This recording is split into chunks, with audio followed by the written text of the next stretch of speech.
Bu bizim bax basarı aramızda. Bu arını təxminən 13-14 çərçivəyə qaldırıb əsas yeşikdə, əsas koloniyada. Ana arısını götürdüm. 2 qafalı çərçivəli, yumurtalı çərçivəli arıyla götürdüm mən bunu. Məqsədim də odur ki, həmin koloniya güclü ana arılar, yəni daha gözəl bəsinli qidalanmış ana arılar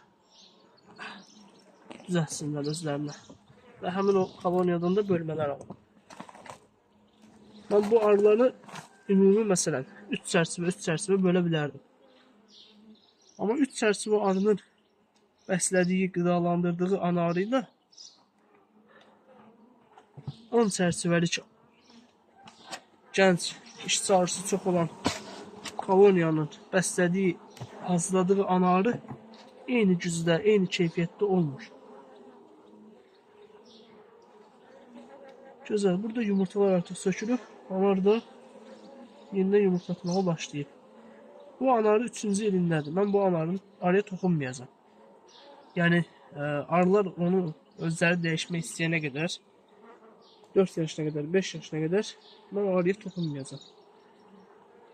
Çünki mən bu işi yeni öyrənməyə çalışıram və təcrübələr aparmaq istəyirəm ki,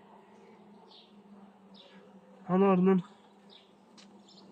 hansı yaşa qədər, bu fərqli ola bilər cinslərdə, irqlərdə, amma hansı yaşa qədər keyfiyyətli olur, hansı yaşa qədər arılar onu istəyir. Düz arıların istəyi ilə arı saxlayanın istəyi çox vaxt üstə düşmür. Arı beçiyə getmək istəyir, arısı məhsul istəyir. Anarı buradadır. Yenə də öz fəaliyyətində, yumurtatında. Yəni bu arı heç narahat eləmək də olmaz. Lazım deyil. Aprel ayın 10'udur. Bu arı may ayına qədər məncə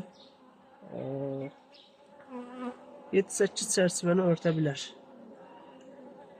Biz bu arını bəsləyəcəm. Digər arıların bəsləmədən saxlayacaq. Ayın təxminən 15-dən sonra artıq heç bir bəsləmə eləməyəcəm. Amma bu arını bəsləyəcəm.